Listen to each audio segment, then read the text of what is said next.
Hello, this is Rob Day with That's My Entertainment, and we are here with Todd Berger, and we're here with Dee Robertson, the writers for Berger, like Berger and Robertson. Berger and Robertson. Yes. All right, awesome. Okay, so, so the writers for Happytime Murders. What interesting concept! How did this come about, guys?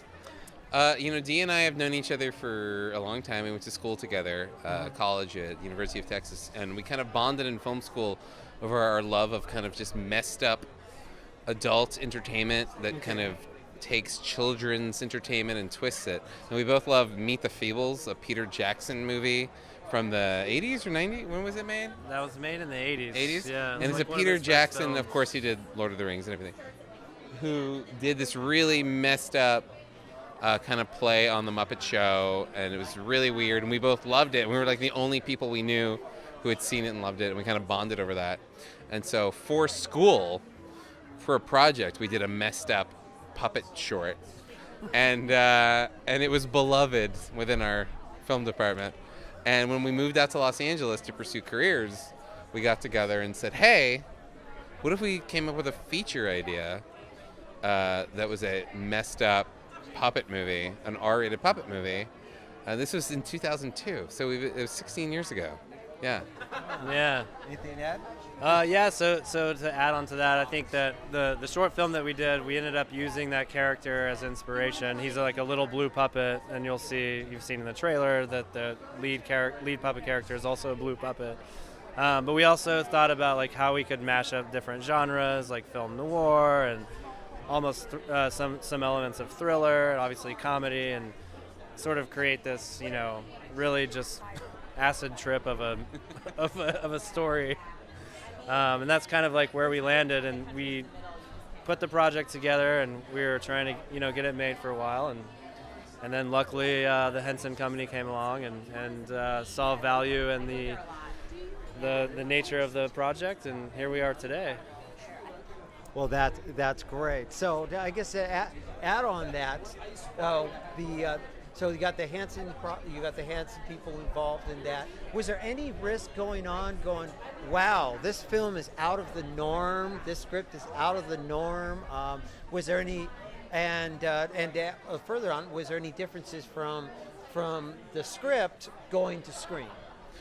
So for the first question, the Henson Company basically, in the mid-2000s, they started a division called Henson Alternative. Mm-hmm. And they were looking basically to all the people who grew up with the Muppets are now older. Right. And are still into movies and television shows with puppet characters, but they don't necessarily want to watch things made for children. Mm-hmm. So there's no children. Yeah.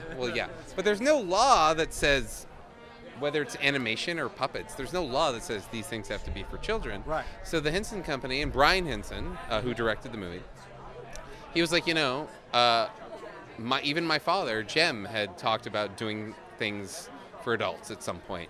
And he was like, with the success of, South Park and, Team America and, this is pre-TED, but things like that, they're like, there's a market out there of adults who are interested in things like this, and so they sought it out for the project. They were looking for a project like this that we had happened to have already written, and when they read it, they were like, great, this is exactly what we're looking for, let's do it.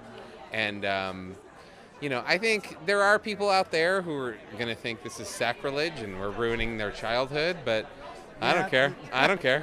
Yeah. I'll add to that. I also don't care, but also think that this type of material is necessary. If you want to, you got to put it back into the world. Something that's a little off kilter, and this is exactly that project. It doesn't fit into a box. Yeah, well, so it seems like it was definitely, a risk. I remember seeing the trailer myself going, I got to see this. Yeah. So, and to answer your second question, in 16 years, some things have definitely changed from script to screen, but we were actually, watching a cut of the movie recently and comparing it to the original outline that we wrote 16 years ago, we were shocked at how much is just still the same. Like, the characters are mostly still the same. The plot is pretty much still the same. I mean, we had to change a bunch of George W. Bush references and, references to Friends and whatever Right. that was on the air. But it's shockingly pretty similar. Okay. So I guess I'll just go with my closing question. I ask if you have any advice to maybe writers, up and coming writers, or maybe yourselves 10, 15 years ago, what would that be? Never give up. I mean, we wrote the script 16 years ago. It sat on the shelf. For years, it was the script that our friends would read or people in the industry would read and be like, oh, that's crazy. But everyone was like, but no one will ever make it. Mm-hmm.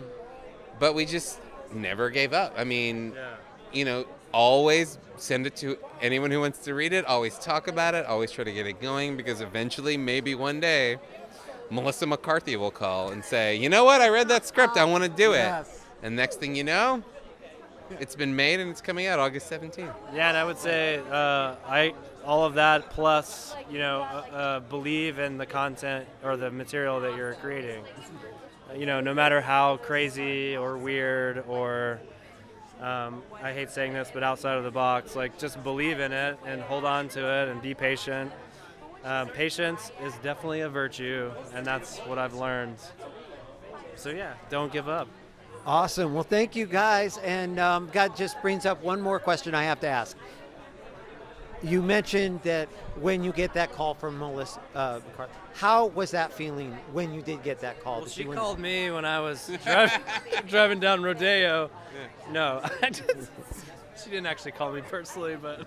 No, I mean, it's amazing because especially with this project where there had been fits and starts for years, of finally having the person with enough power in Hollywood to get something made just by saying that they want to be in it, to finally call up and say, hey, I read that weird thing that you guys made 15 years ago, 16 years ago, and I read it, and yeah, I'm in.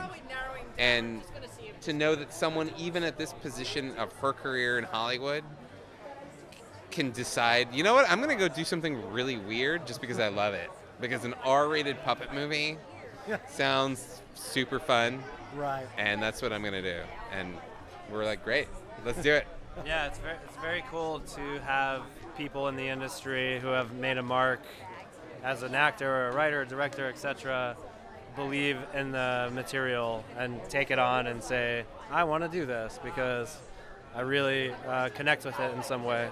So that to me is the special part about it, that you're finding like-minded, creative folks in the industry who have like a voice and they can say, I'm going to make this, we're going to make this, let's make it.